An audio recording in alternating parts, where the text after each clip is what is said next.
Hello, कैसे हैं आप लोग। आज के लेक्चर में अपन एनसीईआरटी 11th के लिए 10 का चैप्टर पढ़ने वाले हैं। 10 का स्ट्रेट लाइन का चैप्टर है, उसको अपन एनसीईआरटी बेसिस के ऊपर पढ़ने वाले हैं। तो इसमें कुछ क्वेश्चन तो आपके प्रीवियस क्लास के ऊपर आधारित है, तो उनको अपन पढ़ेंगे। फिर अपन स्ट्रेट लाइन में आएंगे, स्लोप क्या होता है, इक्वेशन ऑफ स्ट्रेट लाइन क्या होता है, इन चीज़ों के बारे में अपन पढ़ने वाले हैं। तो सबसे पहले क्या करना है, आपको पॉइंट दे रखे हैं, इन पॉइंटों को ड्रॉ करना है। अब ड्रॉ कैसे करना है वो देखिए आप। जैसे फर्स्ट क्वेश्चन में इन पॉइंटों को ड्रॉ करना है, ये 0 है, 1 2 3 4 ऐसे 5 6 7 ऐसे लिख दीजिए। -1 -2 -3 -4 -5 -6 ऐसे। फिर -1 -2 -3 -4 -5 -6 -7, ये कार्टेशियन प्लेन है x y। और ये हो गया आपका, ये +1 है, यहाँ पे +1 है और +1 है, ये 2 है, ये 3 है, ये 4 है, ये 5 है, ये 6 है, ये 7 है। तो सबसे पहले ए पॉइंट है -4 5, एक्स का -4 है, वाई का -5 है, नहीं वाई का प्लस है, -4 5 मतलब ए पॉइंट तो यहाँ हो गया।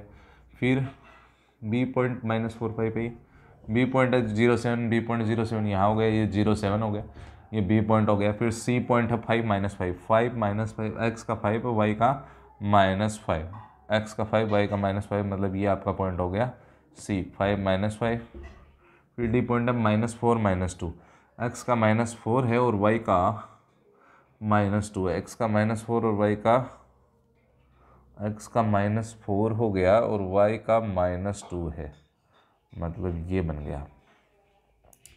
तो ये डायग्राम आपका बन चुका है, यहाँ पे 4 है, तो ये आपका एक क्वाड्रिलेटरल है, ये आपका क्या है, एक क्वाड्रिलेटरल बन गया है। तो इसका एरिया अपने को क्या करना है, फाइंड आउट करना है। तो अपन कैसे करेंगे वो अपन इसके ऊपर डिस्कस करते हैं। सबसे पहले अब ये तो आपका डायग्राम बनाना था कार्टेशियन प्लेन में, अब एरिया कैसे निकलेगा उसके ऊपर डिस्कस करते हैं।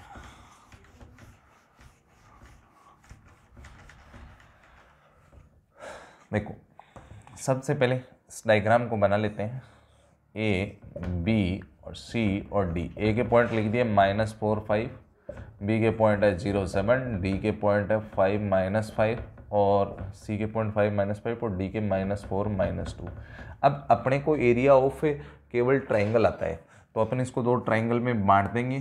केवल त्रिभुज का क्षेत्रफल आता है, तो area of A B C D का जो एरिया होगा वो किसके इक्वल होगा, area of triangle A B C और plus area of triangle A C D, इसके इक्वल हो जाएगा ए बी सी का एरिया और प्लस ए सी डी का एरिया। अब ए बी सी यहाँ बना लीजिए। अब ए बी सी का निकालना तो आप सीधा लिखें, ए बी सी के पॉइंट, ए बी सी के पहले ए के फिर बी के और फिर सी के, अल्फ़ाबेट से चलना है। तो ए के पॉइंट क्या है -4 5, बी के लिखो 0 7, सी के लिखो 5 -5। ऐसे ही फिर इसका निकालना है तो आपको ए सी डी लिखने, ए फिर सी फिर डी। ए के लिखो, ए के कितने -4 5, फिर सी के लिखो 5 -5, क्रम वाइज चल रहा है आपको, और फिर डी के लिखो -4 -2। ये दोनों त्रिभुजों का क्षेत्रफल आ जाएगा। तो इसके लिए आपको करना क्या है, ये ऐसे लिखने के बाद में आपको जो फर्स्ट लाइन आपने लिखी है उसको रिपीट कर दीजिए, दोनों में फर्स्ट लाइन को रिपीट कर दीजिए। कर दिया। अब आप क्या करेंगे, अब इनके डिटरमिनेंट सॉल्व करते जाओ। डिटरमिनेंट सॉल्व करोगे तो ये कितना हो गया, -28 और ये 0, ठीक है। फिर प्लस अगला डिटरमिनेंट ये 0 और ये -35, 0 -35 हो गया। फिर प्लस अगला डिटरमिनेंट सॉल्व करोगे तो ये कितना हो गया, 25 और -20, ठीक है। प्लस फिर इसके अंदर कर लीजिए आप, इसका मोड आ ही जाएगा, इसके अंदर करेंगे तो ये डिटरमिनेंट सोल्व होगा तो ये कितना हो गया 20 और -25, 20 -25। फिर प्लस है, इसको सॉल्व करेंगे तो माइनस का 10 और ये -20। फिर अगला सॉल्व करेंगे तो ये आ जाएगा और ये कितना हो जाएगा -20 और -8 हो जाएगा। इसको सॉल्व कर देते हैं तो यहाँ से अपने पास ये तो -20, ये 5 बच जाएगा ना, ये 5 -5 -30 बचेगा। अब -30 इसके अंदर ऐड करूँगा तो -30 और बाहर 1/2 लगाना है आपको, इनमें बाहर 1/2 लगाना है फॉर्मूले के अकॉर्डिंग। तो -30 और 25 माइनस के 58 हो गए और -58 का मोड और बाई 2 हो गया प्लस ऐसे इसका ये बना आपका -5, ये बन गया माइनस का 30 और ये माइनस के 38, तो ये 68 माइनस के और माइनस के 5 और ये माइनस के 5 होने के बाद में शायद मेरे ख्याल से 73 हो गई। अब 73 हो गई तो 73 है, इसको वापस एक बार चेक कर लेते हैं। ये 20 और -25 और इसको सॉल्व करेंगे तो -10 और -20 और इसको सॉल्व करेंगे तो -20 और ये -8, तो ये आपके हो गए माइनस के 68 और 5 और -68 और 5 हो गए 73, तो -73/2 हो गया। अब सुनो, मोड के कारण ये हो जाएगा प्लस और 29 बचेगा और ये डिवाइड 2 तो बाहर लग ही गया। मोड के कारण प्लस हो जाएगा, 73 में 2 का डिवाइड करेंगे तो 73 का हाफ होता है 72 का 31 हो जाएगा। 31 नहीं होगा, 73 का 70 का 35 और ये हो जाएगा 36.5। अब आगे अपन इसको क्या कर सकते हैं, कैलकुलेट कर सकते हैं।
ये आपका 28 होगा, यहाँ पे 28 होगा, तो ये हो जाएगा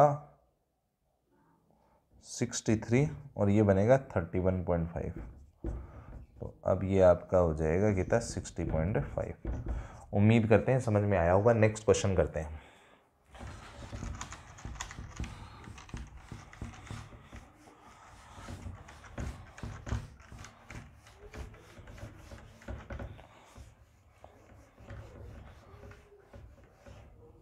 क्वेश्चन नंबर 2 आपका देखते हैं।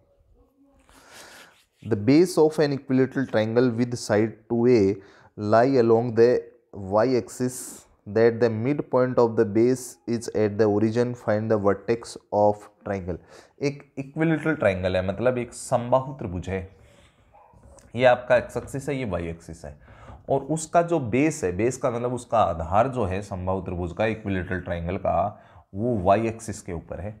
ठीक है, अब ये समबाहु त्रिभुज है तो इसकी साइड जो होगी वो साइड उसने कितनी दे रखी है 2a, तो ये 2a है, ये 2a है और ये पूरी क्या है 2a है। अगर ये 2a है तो इक्विलेटरल ट्राइंगल है तो ये जो मिड पॉइंट होगा वो ये होगा।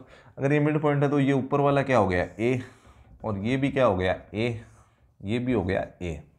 तो इस पॉइंट को अगर आप a बोलते हो, इसको b बोलते हो, इसको c बोलते हो, तो a के कोऑर्डिनेट a y एक्सिस पे हो गया और y पे डिस्टेंस a है तो 0, a और c पॉइंट y पे हो गया तो ये हो जाएगा 0, -a। अब ये b पॉइंट है, b पॉइंट के कोऑर्डिनेट वो होंगे जो ये डिस्टेंस होगी। अब ये डिस्टेंस निकालने के लिए ये 90 है, तो आप यहाँ पे पाइथागोरस लगा सकते हो। इस डिस्टेंस को x मान लो और इस ट्राइंगल में पाइथागोरस लगा दो और ये आते ही आपके कोऑर्डिनेट आ जाएंगे। दूसरा तो 0 है भाई, तो इस पे तो बोलो क्या हो जाएगा। पाइथागोरस लगा रहा हूँ, 4a² equals to a² plus x²। ये a² इधर जाएगा तो x² इक्वल्स टू हो गया 3a² और x इक्वल्स टू हो गया प्लस माइनस √3a। लेकिन यहाँ पे पॉजिटिव ही होगा क्योंकि प्लस वाई पे है, तो ये √3a हो गया। लेकिन अपना आंसर तो माइनस भी है, इसका मतलब कल को ये इधर भी हो सकता है। अगर ये इधर होगा तो ये यहाँ भी हो सकता है। अगर यहाँ होगा तो इसके कोऑर्डिनेट होंगे 0, नहीं -√3a, 0। उम्मीद करते हैं आपको समझ में आया होगा। इस क्वेश्चन के अंदर आपसे वर्टेक्स ही पूछे थे, ट्राइंगल के त्रिभुज के शीर्ष पूछे गए थे। नेक्स्ट करते हैं, क्वेश्चन नंबर 3 है, फाइंड द डिस्टेंस बिटवीन। अपने को क्वेश्चन नंबर 3 जो है वो करना है।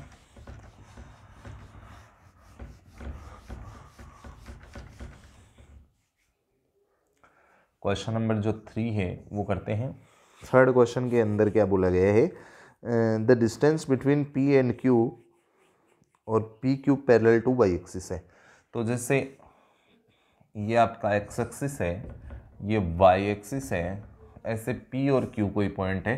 P के कोऑर्डिनेट है x1 y1 और Q के कोऑर्डिनेट है x2 y2। तो अपन PQ निकालेंगे। तो PQ डिस्टेंस का फॉर्मूला होता है दूरी सूत्र, distance formula x2 minus x1 का whole square plus y2 minus y1 का होल स्क्वायर होता है। अब क्या होगा, ये आपका डिस्टेंस फॉर्मूला होता है। अब उसने बोला है कि ये y एक्सिस है, अगर वो P और Q y एक्सिस के पैरेलल है, समांतर है, y एक्सिस के पैरेलल है PQ, तो ये x1 y1 यहाँ है और ये x2 y2 यहाँ है। इसका मतलब इस जगह पे ये पॉइंट तो है y1 और ये डिस्टेंस है इतनी x1, ये डिस्टेंस x1 हो गई। अब इस पॉइंट पे क्या है, ये डिस्टेंस वो आपने x1 ही थी और ये आपकी यहाँ से यहाँ तक की पूरी क्या हो गई, y2 हो गई। लेकिन एक बात आपने देखी, x1 और ये x2 सेम हो गई, x1 और x2 क्या हो गई यहाँ पे same, x1 equals to x2 हो गई। अगर x1 और x2 सेम है तो सेम में सेम माइनस करोगे तो आंसर कितना आएगा, 0। तो इस केस में PQ क्या हो जाएगा, ये तो 0 आ जाएगा, दोनों सेम है, सेम में सेम माइनस हुआ। अपने पास बचा y2 माइनस y1 का स्क्वायर का रूट। अब स्क्वायर से रूट कट जाएगा, लेकिन कोई भी चीज़ होती है उसका अगर स्क्वायर अपन स्क्वायर से रूट करता है तो आंसर x आता है, लेकिन मोड में आता है। लेकिन किस में आता है, मोड में। तो इसका आंसर क्या हो जाएगा, y2 माइनस y1 का मोड। अभी कल को ये PQ किसके पैरेलल हो, PQ पैरेलल टू हो x एक्सिस। अगर x एक्सिस के समांतर हो तो आपके पास y1 और y2 सेम हो जाएंगे, और उस टाइम पे PQ y1 और y2 सेम होने के कारण ये दोनों सेम में सेम माइनस होगा तो 0 हो जाएगा। और अपने पास क्वेश्चन बचेगा x2 माइनस x1 का स्क्वायर। अब स्क्वायर से रूट कटेगा, लेकिन आंसर में x2 माइनस x1 मोड में आएगा। उम्मीद करते हैं ये भी आपको समझ में आया होगा। नेक्स्ट करते हैं,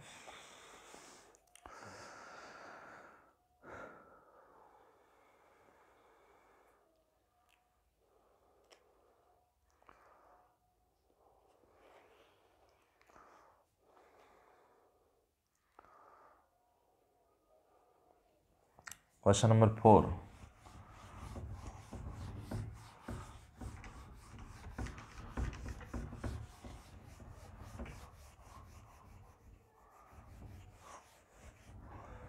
क्वेश्चन नंबर 4 आपका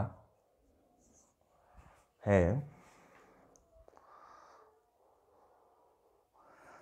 एक्स एक्सिस पे कोई पॉइंट फाइंड करना है। एक्स एक्सिस है, एक्स एक्सिस पे कोई पॉइंट फाइंड करना है जिसको मैं P मान लेता हूँ। अगर वो पॉइंट एक्स एक्सिस पे है तो उसके कोऑर्डिनेट x, 0 होंगे। वो दो पॉइंट दे रखे हैं, इनको मैं A और B बोल देता हूँ। इन दोनों से ये पॉइंट इक्वी डिस्टेंस पे है, समदूरस्थ है। अगर इक्वी डिस्टेंस पे होगा तो PA इक्वल्स टू किसके हो जाएगा, PB के इक्वल हो जाएगा। अब A और B के वैल्यू आपको दे रखे हैं। A का वैल्यू उन्होंने दिया है 7,6 और 3,4। A का 7,6 है और B का है 3,4। अब मैं यहाँ पे डिस्टेंस फॉर्मूला लगा रहा हूँ, दूरी सूत्र लगा रहा हूँ। दूरी सूत्र क्या होता है, जैसे दूरी सूत्र ये होता है √x2 minus x1 distance formula का square plus y2 minus y1 का स्क्वायर होता है। अब यहाँ पे ये आपका अगर इसको x2/2 बोल दूँ और इसको क्या बोल दूँ x1/1 बोल दूँ, तो p ये डिस्टेंस कितनी हो जाएगी, √x2 - x1 का होल स्क्वायर x - 7 का स्क्वायर प्लस 0 - 6 होगा माइनस का वो भी, और -6 का स्क्वायर हमेशा पॉजिटिव होता है, वो भी 36 आएगा। ऐसे पी भी निकालो, इसको x1/1 बोल दो, तो x2 - x1 कितना हो गया, x - 3 का स्क्वायर, और ये बन गया y2 - y1, 0 - 4 का स्क्वायर कितना हो गया, 16 हो गया।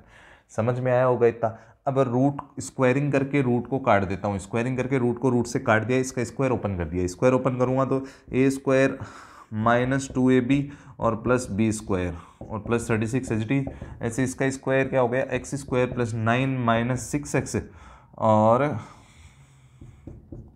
प्लस 16, ये कैंसिल हो गया, ये उतर गया, तो 14x में 6x गए तो 8x बचा, और ये जो है आपका कितना बचा, ये 9 इधर माइनस है तो 40 और 40 और ये 76 में से ये 10 इधर माइनस हुए तो 60 बचा। तो x = आपका हो गया 60/8, इसको अपन 4 से काट देते हैं तो ये 15/2 हो गया। तो अपने पास पॉइंट क्या आ गया, p जो x एक्सिस पे है x, 0 15/2, 0 अपना आंसर हो चुका है। नेक्स्ट क्वेश्चन करते हैं।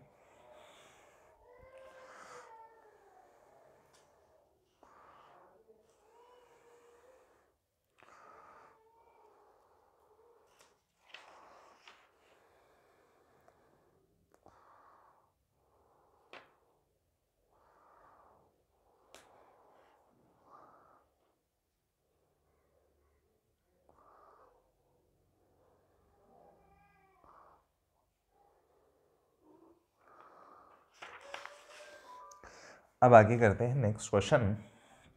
अब आपको स्लोप से इंट्रोड्यूस करवाता हूँ। देखो अब अपने पास आगे है स्लोप से इंट्रोड्यूस। देखो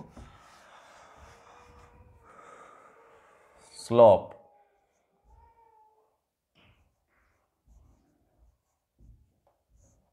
स्लोप का मतलब होता है प्रवणता या ढाल।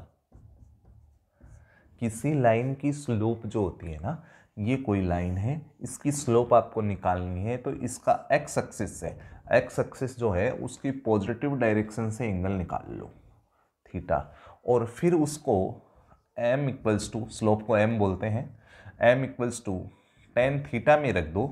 ये जो theta m = tan theta formula बन जाएगा। m स्लोप को m से बोलते हैं, प्रवणता को m से बोलते हैं, और ये होता है tan थीटा। थीटा क्या होता है, theta angle from positive direction of x axis, या एंटी क्लॉकवाइज बोल सकते हैं इसे, एंटी क्लॉकवाइज डायरेक्शन में एक्स एक्सिस। ठीक है, एक तो ये फॉर्मूला होता है एम निकालने का।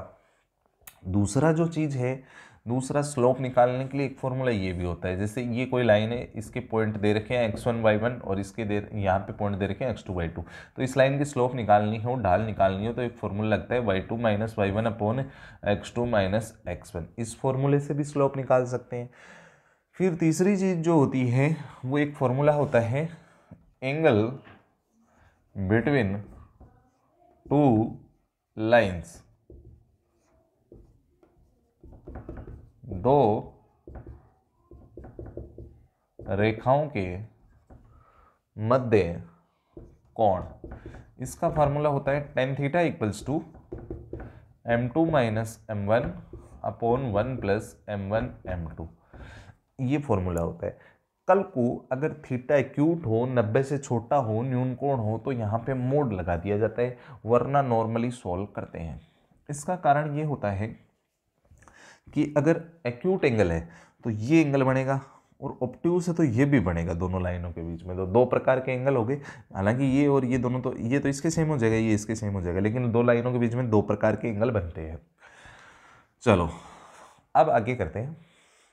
अब कल को थीटा कितना हो जाए, 0 हो जाए, थीटा 0 हो जाए तो tan 0 बन जाएगा। ये फॉर्मूला आपको ध्यान में रखना है, tan 0। अब tan 0 m2 - m1/1 + m1 m2। अब tan 0 का वैल्यू क्या होता है, 0 ही होता है, तो ये इधर 0 से मल्टीप्लाई हो जाएगा, तो m2 - m1 = 0 हो जाएगा, और m1 = कितना आ जाएगा, m2। ठीक है, मतलब अगर थीटा जीरो है, थीटा जीरो का मतलब दोनों लाइनें कैसी हैं, पैरेलल है, दोनों लाइन कैसी है, समांतर है। अगर पैरेलल है तो उन दोनों की स्लोप जो होंगी वो क्या होंगी, सेम होगी। पैरेलल है तो उन दोनों की स्लोप क्या होंगी, सेम होंगी। पैरेलल का मतलब उनके बीच में कोई एंगल नहीं बन रहा। समांतर है, समांतर रेखाएं हैं तो उन दोनों की ढाल क्या होंगी, बराबर होंगी, उन दोनों की एम बराबर होगी। इसमें एक कंडीशन और होती है, वो और देखें, इसमें केस और देखें कि थीटा कितना हो जाए, 90 हो जाए। तो यही फॉर्मूला है m2 minus m1 upon 1 plus m1 m2 है। और यहाँ पे मैं 90 कर दूंगा तो ये बन जाएगा 1090, और 1090 का वैल्यू होता है इन्फिनिटी। इन्फिनिटी का मतलब 1/0। तो ये इधर 0 से मल्टीप्लाई होकर खत्म हो जाएगा और इधर बचेगा 1 प्लस m1 m2। अब m1 m2 का वैल्यू +1 उधर जाएगा तो कितना हो जाएगा, -1। अगर वो दोनों जो लाइन है वो परपेंडिकुलर है, मतलब लंबवत है, तो उनके बीच उनके लिए कंडीशन होगी उन दोनों का प्रोडक्ट है m1 और m2 का मल्टीप्लाई कितना होना चाहिए, -1 होना चाहिए। अब इसमें एक चीज़ और ध्यान में रखनी है, slope of x axis, slope of x axis, x axis की ढाल m बराबर होती है 0 और स्लोप ऑफ वाई एक्सिस, वो यहाँ से आपको पता चल जाएगा, वाई एक्सिस की जो स्लोप होती है वो m बराबर होती है 1/0। तो ये आपको बातें ध्यान में रखनी है। अब अपन क्वेश्चन करते हैं।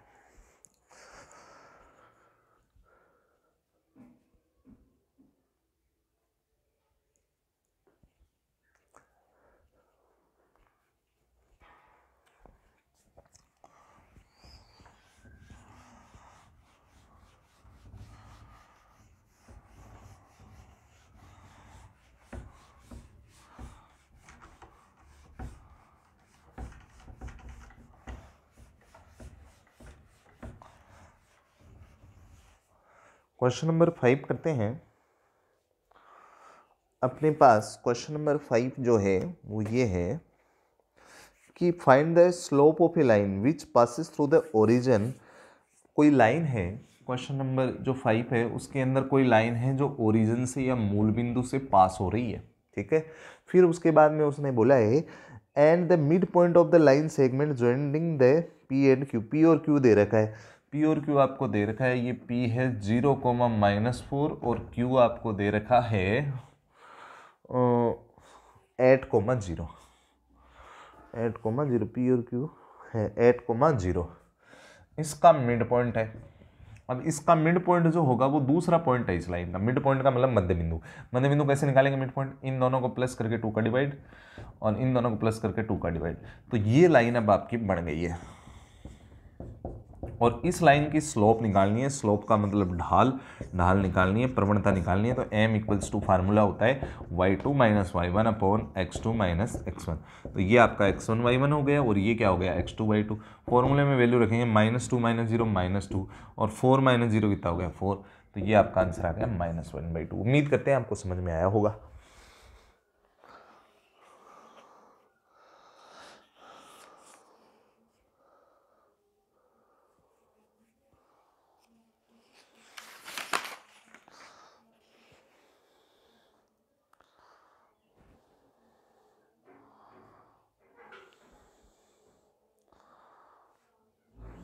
नेक्स्ट करते हैं।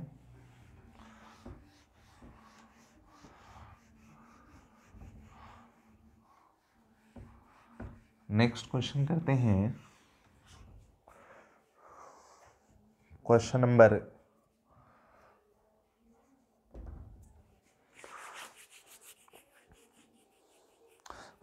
6 है। क्वेश्चन नंबर 6 में एक ट्रायंगल है, ठीक है, एक त्रिभुज है जिसके कोऑर्डिनेट लिख रहा हूं मैं, एंटी क्लॉकवाइज लिख देता हूं, ए बी और सी। ए के कोऑर्डिनेट उन्होंने दिए हैं 4 4, बी के कोऑर्डिनेट दिए हैं 3 5 और सी के कोऑर्डिनेट दिए हैं -1 -1। इस क्वेश्चन में पाइथागोरस थ्योरम का यूज करे बिना बताना है कि ये समकोण त्रिभुज है, ये राइट एंगल ट्रायंगल है। राइट एंगल ट्रायंगल के लिए पाइथागोरस होती है, लेकिन राइट एंगल ट्रायंगल के लिए यहाँ पे अपन ये कंडीशन लगा रहे हैं कि दोनों की कोई स्लोप होगी, उन दोनों का वैल्यू -1 आ गया तो वहाँ पे थीटा कितना हो जाएगा, 90 हो जाएगा। क्योंकि अगर दोनों का स्लोप का गुणनफल या प्रोडक्ट -1 आ रहा है तो थीटा क्या हो जाएगा, 90 हो जाएगा। वह समकोण होगा, वो लंबवत होगी, वो परपेंडिकुलर होगी, ठीक है।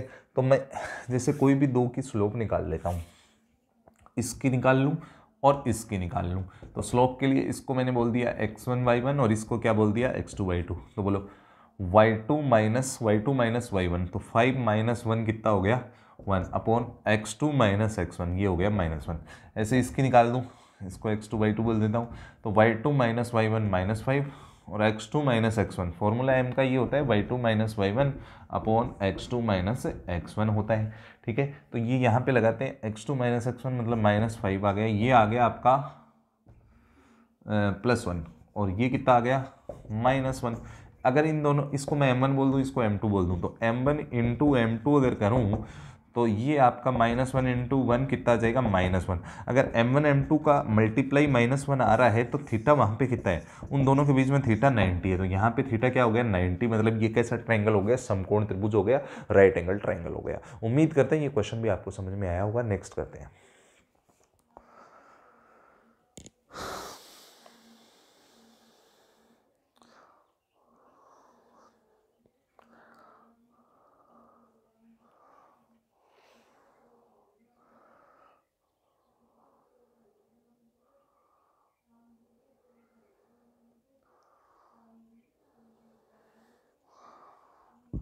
नेक्स्ट करते हैं क्वेश्चन नंबर 7।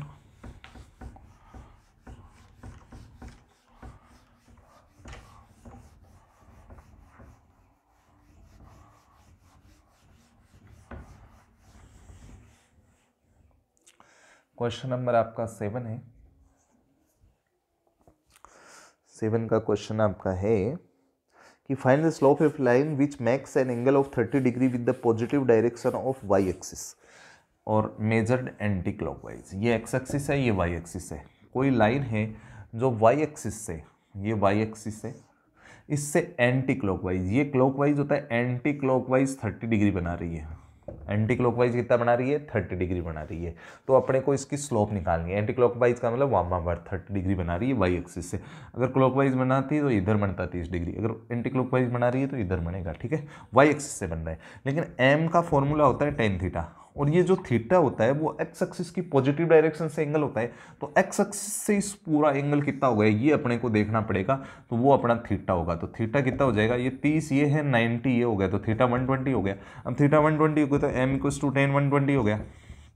अब 10 120 का वैल्यू निकालने के लिए अपन ट्रिग्नोमेट्री लगाते हैं, तो 180 माइनस कितना हो जाएगा ये 60, तो 10, ये 180 माइनस 60 सेकंड क्वाड्रेंट हो गया, और सेकंड क्वाड्रेंट में 10 नेगेटिव होगा, और थीटा कितना है 10 180 माइनस थीटा 60 है, और इसका वैल्यू हो जाएगा -√3। तो ये इस क्वेश्चन का फाइनल आंसर है। उम्मीद करते हैं ये भी आपको समझ में आया होगा।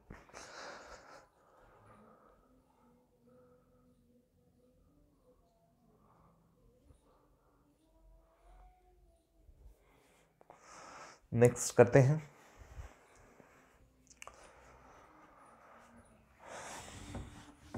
Question number 8।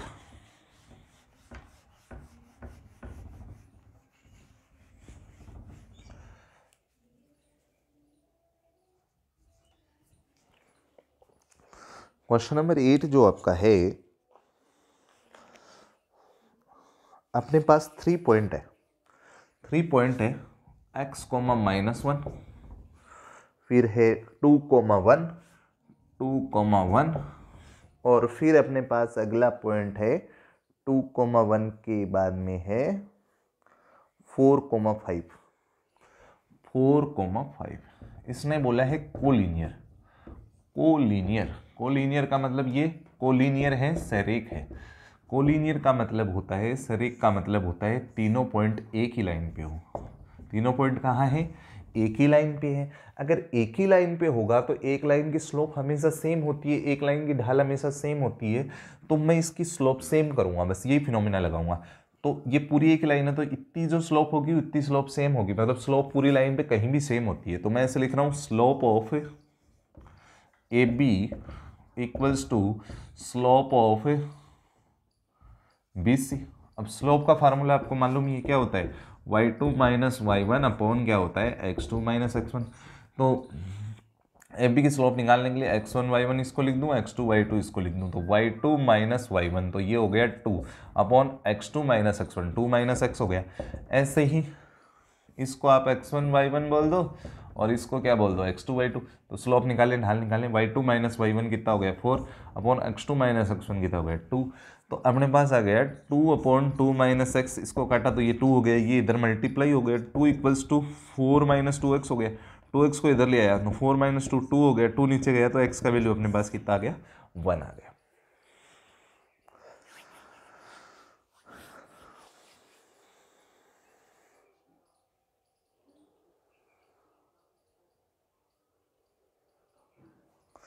नेक्स्ट करते हैं।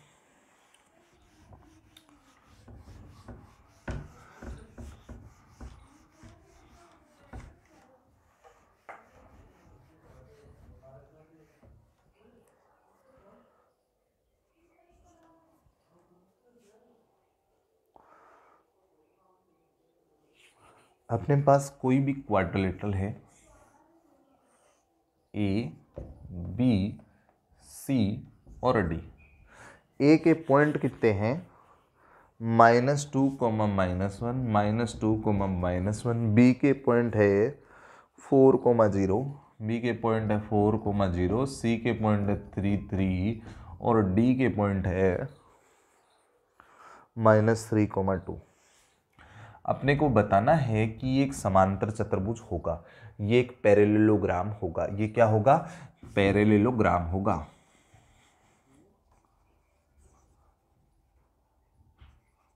मतलब समांतर चतुर्भुज होगा।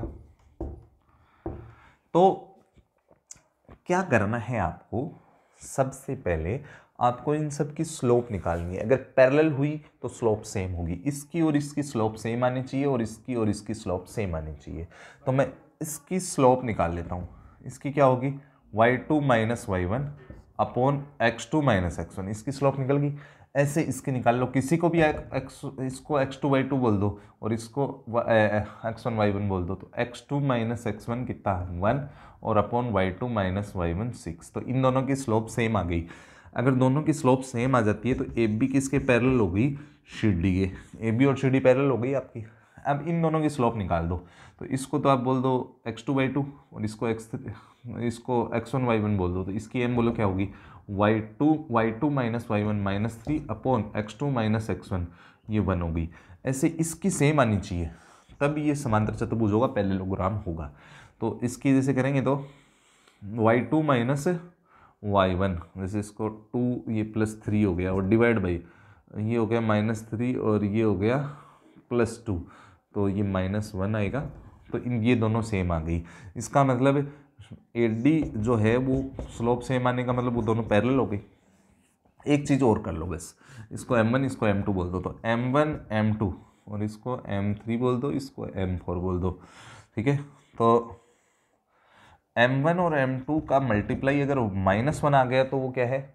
यहाँ पे थीटा 90 है और थीटा 90 नहीं होना चाहिए समांतर चतुर्भुज के लिए, पैरेललोग्राम के लिए। तो इन दोनों का मल्टीप्लाई किया तो अपना आया -1/2, जो -1 के इक्वल नहीं है। तो थीटा नॉट इक्वल्स टू 90 हो गया। इसका मतलब ये 100% प्रूव हो गया है कि ये पैरेललोग्राम ही है, समांतर चतुर्भुज ही है।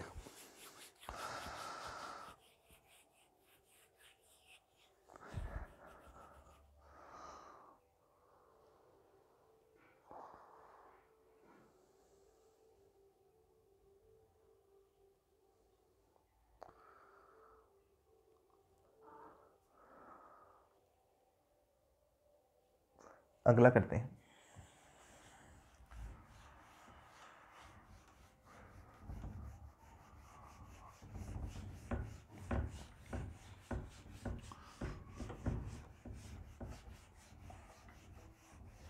Question number 10। क्वेश्चन नंबर 10 आपका है कि अपने पास एक्स एक्सिस, एक तो एक्स एक्सिस है, ये आपकी एक्स एक्सिस है। एक्स एक्सिस की स्लोप m होती है 0 और y एक्सिस की 1/0, ये आपको पता होना चाहिए। दूसरी कोई लाइन है जिसके ऊपर पॉइंट दे रखे हैं 3, -1। एक पॉइंट तो है 3, -1 और दूसरा पॉइंट है 4, -2। तो आपको m निकालने का वैसे नॉर्मली फार्मूला मालूम होता है y2 minus y1 upon x2 minus x1। तो पहले तो इसकी m निकाल देता हूँ। इसको x2/2 बोल दो, इसको x1/1 बोल दो, तो y2 माइनस y1, तो ये हो गया -1 अपॉन x2 माइनस x1, तो ये हो गया 1, तो ये आ गई -1, इसकी तो आ गई। अब आपके पास इन दोनों के बीच का एंगल निकालना है थीटा, तो एंगल या कोण निकालने का फार्मूला होता है दो लाइनों के बीच में tan theta equals to m2 minus m1 upon 1 plus m1 m2। अगर थीटा एक्यूट होता है तो मोड लगा देते हैं यहाँ पे, नहीं है तो नॉर्मली, अगर कुछ भी नहीं बोला तो नॉर्मली अपन सॉल्व करेंगे। तो tan है थीटा इक्वल्स टू m2 कितना है, इसको मैं m2 बोल दूँ या इसको m2 बोल दूँ, इसको m1 बोल दूँ, तो 0 और ये हो गया +1 और अपॉन 1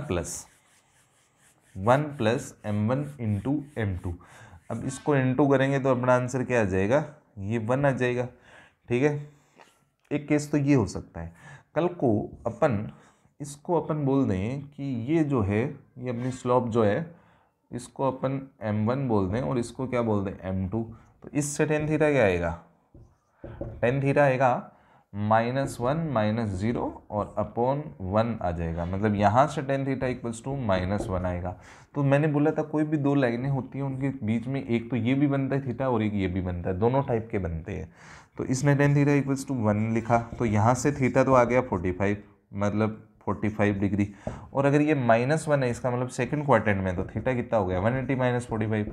इसको लिख के बता देते हैं आपको, tan थीटा इक्वल्स टू, ये दोनों ही आंसर पॉसिबल है, तो 10। और अगर आप ज़्यादा दिमाग नहीं लगाना चाहते तो दोनों भी दे सकते हैं 10, पर ये आपको देखना पड़ेगा कि मामला कौन से क्वाड्रेंट में है। अब ये मामला जो है वो क्वाड्रेंट आपको शो करेगा कि ये कहाँ है, ये सेकंड क्वाड्रेंट में है। सेकंड क्वाड्रेंट में है तो आपको ये आंसर न देके आपको यही देना पड़ेगा, क्योंकि ये दोनों पॉइंट सेकंड क्वाड्रेंट में है। तो सुनो, सेकंड क्वाड्रेंट का मतलब ये मामला ऐसे बन रहा है, मतलब डायग्राम ऐसे बन रहा है, तो ये वाला एंगल निकालना है आपको, समझ गए ना। ये दोनों पॉइंट है ना, सॉरी ये थर्ड, सेकंड में नहीं, वाई नेगेटिव है, मतलब ये थर्ड में है तो नीचे से बन रहा है, मतलब इस टाइप का बन रहा है, तो ये जो है नेगेटिव वाला ही कंडीशन अपने को लेना पड़ेगा। तो 10 45, अब 10 नेगेटिव होता है तो अपने को नेगेटिव क्वाड्रेंट ही लगाना पड़ेगा, तो सेकंड में नेगेटिव होता है तो माइनस माइनस प्लस हो गया, तो 180 - 45 हो गया, तो ये बन गया tan theta equals to tan 135। तो यहाँ से अपना थीटा जो है 135 आएगा, तो इसका एग्जैक्ट आंसर 135 ही होगा। उम्मीद करते हैं समझ में आया होगा।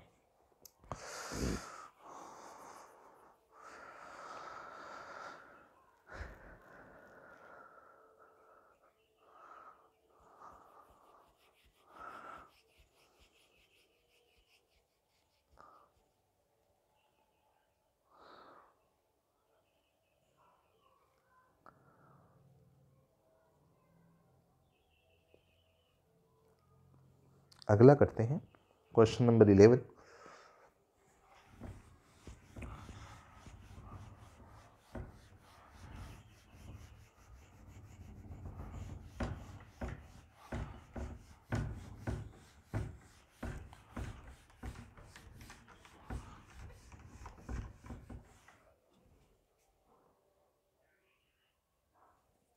क्वेश्चन नंबर 11 है, क्वेश्चन नंबर आपका 11 है, the slope of A line is double of the slope of another line if tangent of the angle between them is 1/3, find the slope of lines. तो कंडीशन क्या है, ये दो line है, इसमें m1 जो भी है वो m मान लिया और m2 है वो m का डबल है, मतलब ये 2m है, और इन दोनों के बीच में tan थीटा का वैल्यू नहीं दे रखा, tan थीटा का ही दे रखा है 1/3। अगर ये 1/3 है इसका मतलब पॉजिटिव है तो थीटा एक्यूट है, तो tan थीटा का फार्मूला जो लगेगा वो क्या लगेगा, m2 - m1 upon 1 plus m1 m2 लगेगा, और वो मोड में लगेगा क्योंकि आंसर पॉजिटिव है, एक्यूट है। तो यहाँ से मैं वैल्यू रख रहा हूँ tan थीटा का, तो पूरा ही 1/3 दे रखा है, थीटा का वैल्यू नहीं है, tan थीटा का वैल्यू है, m2 का वैल्यू है 2m और ये m, और upon 1 plus 2m into m, 2m square हो गया का मोड, तो 1/3 equals to 2m minus m हो गया, और divide by 1 plus 2m square हो गया। अब मोड जब हटेगा तो इधर आ जाएगा प्लस माइनस, और इधर से मोड हट गया। अब मोड हट गया तो अपने पास दो टाइप के केस बन गए हैं, एक तो क्या है पॉजिटिव, अब पॉजिटिव होगा तो 1/3 इक्वल्स टू हो गया m/1 प्लस 2m²। अब यहाँ से अपन सॉल्व करते हैं, केस 1 है, तो इसको इधर इंटू किया तो 1 प्लस 2m² क्रॉस मल्टीप्लाई कर दिया, इसको इधर किया तो 3m। अब मैं यहाँ से क्वाड्रेटिक बना लेता हूँ, इसको इधर बुला लेता हूँ, तो 2m² minus 3m plus 1 equals to 0 हो गया। तो 2m² minus 2m minus m plus 1 equals to 0 हो गया। इन दोनों से 2m कॉमन आ गया तो m-1, और यहाँ से -1 कॉमन आ गया तो m-1 इक्वल्स टू 0 हो गया। तो एक तो m-1 और एक 2m-1 इक्वल्स टू 0 हो गया। यहाँ से m का वैल्यू 1 आ गया और यहाँ से m का वैल्यू कितना आ गया, या इसको सॉल्व करेंगे तो 1/2 आ जाएगा। तो m1 तो 1 होगी और यहाँ से m1 कितनी होगी 1/2, और m2 जो है वो m1 का इसका डबल होगी, तो ये हो जाएगी 2 और इसका डबल हो जाएगी 1। ठीक है, ये तो आपका पॉजिटिव से बन गया। ऐसे नेगेटिव से भी बनेगा। केस सेकंड जो है, केस सेकंड है, उसमें नेगेटिव कंडीशन होगी, मतलब यहाँ -1/3 लेके आपको चलना पड़ेगा, -1/3। तो ये हो गया -1/3 और सामने वाली चीज़ तो वही आने वाली है 1 प्लस 2m²। अब यहाँ क्रॉस मल्टीप्लाई कर रहा हूँ तो ये इधर इंटू हुआ तो -1 minus 2m² equals to 3m हो गया। इन सबको एक साइड ले जाऊँगा, 2m² plus 3m plus 1 equals to क्या हो गया 0। तो 2m² plus 2m plus m plus 1 equals to 0 हो गया। यहाँ से 2m कॉमन आ गया तो m प्लस 1 हो गया, और यहाँ से सही है, यहाँ से 1 कॉमन आ गया तो ये m प्लस 1 बन गया। तो 2m प्लस 1 और 2m प्लस 1 इक्वल्स टू 0 हो गया। यहाँ से m इक्वल्स टू -1 आ गया और यहाँ से m इक्वल्स टू -1/2 आ गया। तो m1 जो है वो तो m ही है, m1 का वैल्यू खुद m है, m1 का वैल्यू खुद m है। तो m1 हो गया -1, यहाँ से m1 हो गया -1/2, और m2 होगा वो m का डबल है, तो -1 का डबल -2, और m2 इसका डबल करेंगे तो -1 आ जाएगा। तो ये 4 टाइप के आंसर यहाँ बन रहे हैं। तो ये पूरा इसका पूरा सॉल्यूशन है।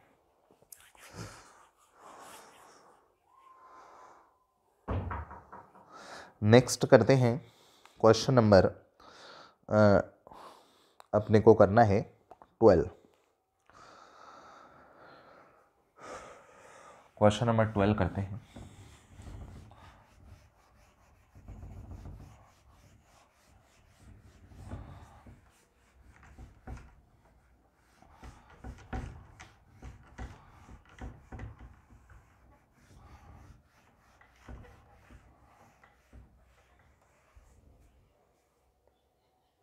क्वेश्चन नंबर 12 कर रहे हैं। अपने पास पॉइंट दे रखे हैं, ये x1 y1 है और ये h के है और ये m दे रखा है। इसको मैं x2 y2 मान लूँ तो m का फार्मूला क्या हो जाएगा y2 माइनस y1। क्या होता है y2 minus y1 upon x2 minus x1 होता है m का स्लोप का फार्मूला। तो y2 कितना है k और y1 कितना है y1 ही है, और h माइनस x1 हो गया। इसको इधर इंटू कर दो तो m into h minus x1 equals to कितना बच गया k माइनस y1। इसको पहले लिख दो, इसको बाद में, तो k minus y1 equals to m h माइनस x1। उम्मीद करते हैं ये भी आपको समझ में आया होगा, यही आपसे इसमें प्रूव करवाया गया है। नेक्स्ट क्वेश्चन में आ जाते हैं, कोलिनियर का ही क्वेश्चन है 13।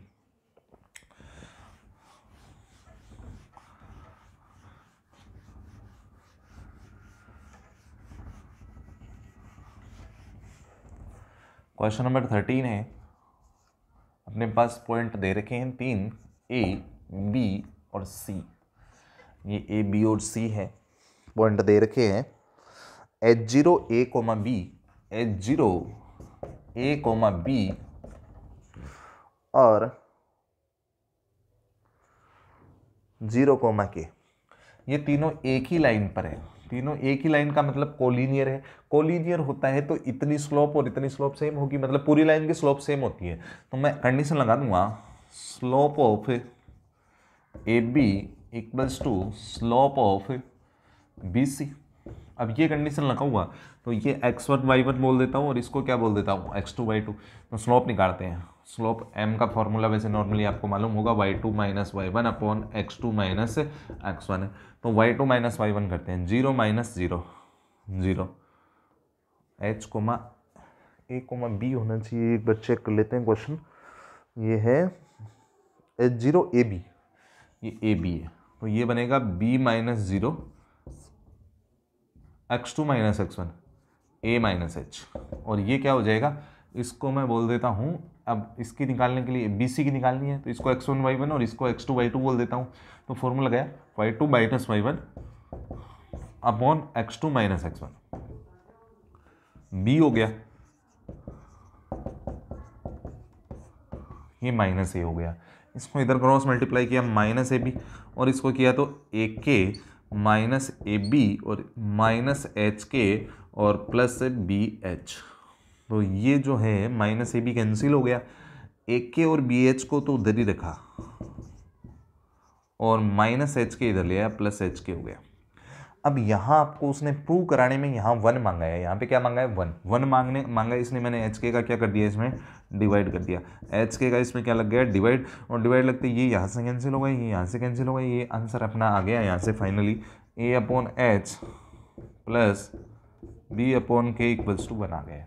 उम्मीद करते हैं आपको समझ में आया होगा। नेक्स्ट करते हैं, लास्ट क्वेश्चन आ जाता है इस 14 की एक्सरसाइज का।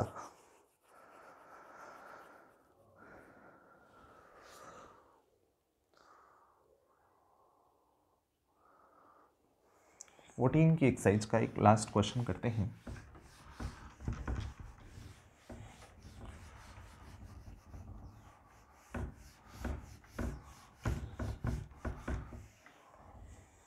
सॉरी 10 की एक्सरसाइज का 14 का क्वेश्चन करते हैं। ये जैसे कोई उसने डायग्राम दिया है, उसके अंदर 2 पॉइंट मेंशन किए हैं, एक पॉइंट के कोऑर्डिनेट कितने हैं और दूसरे के कितने हैं, ये मैं लिख देता हूँ। उसने पॉइंट क्या करें 1985 और 92, ये तो है आपका 1985 और कोमा 92, और दूसरा पॉइंट उसने बोला है 1995 और 97, 1995 और 97। पहले तो उसने क्या पूछा है, स्लोप पूछी है, ढाल पूछी है, ए बी है ए और बी, इसकी अपने को उसने स्लोप पूछी है।